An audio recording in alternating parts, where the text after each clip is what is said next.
So I'm here with Robert Silacci, also known or better known as Silacci, at the Silacci Vineyard.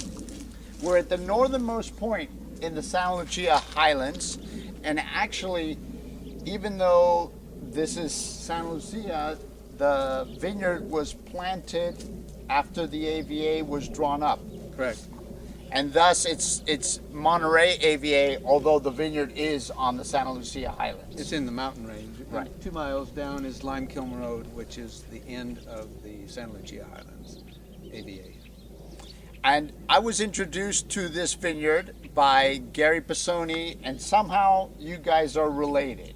Well, Or my cousin is his cousin, so we call ourselves cousins. well, it seems like everybody in Santa Lucia is related. You're kind of an It does seem that incestuous way. bunch. There it is. But Gary brought me here in 2002.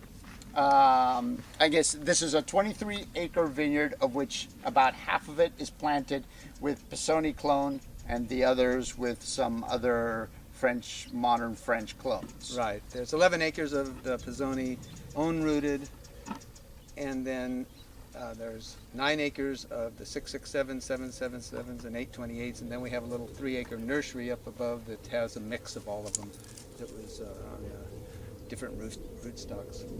So when Gary introduced me to the vineyard, and I thought, well, he felt it had great potential.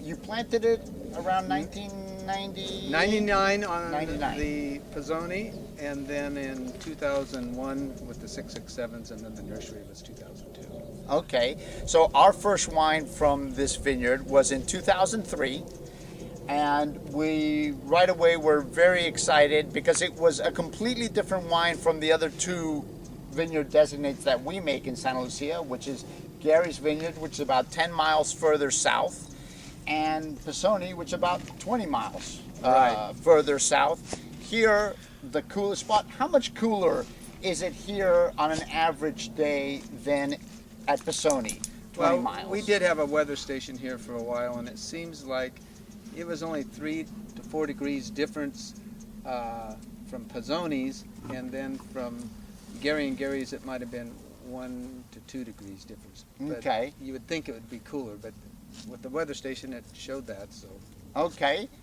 And we're cooler here because we're closer to the Monterey Bay. When the air comes from the Monterey Bay, it first hits this spot in the Salinas Valley, and as it moves further on south, it gets a little warmer. Right. It gets windier here, and we're about 18 miles from the ocean, so it's it cools off. And it's really what we liked about this vineyard was how different it gives us a completely different wine from what we make at Gary's and at Pisoni. If the further south we go, the bigger, fuller, more tannic wine. Here it's lighter, brighter, more red fruit than dark fruits, more perfumed, more aromatic.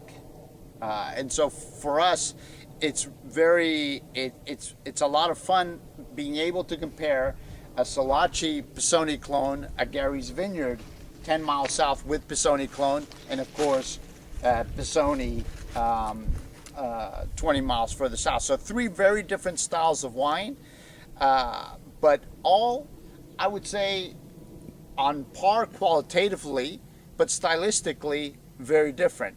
In fact, every year we make a wine called Matador, which is my favorite barrel of wine from the about 200 plus barrels that we have at the winery. And in 2008, it actually was a barrel of Silacci that I chose.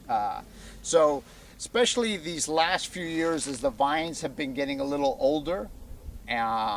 Also, it's a very low yielding site compared to, I mean, Gary's and Pisoni are low yielding, but this is extraordinarily low. Well, at one point we were down to 1.5 tons per acre, and then I think the most we had was 3 tons an acre. So no, which I think is part of the reason why the quality of the wine is so high, apart from the fact that it's a fairly cool site.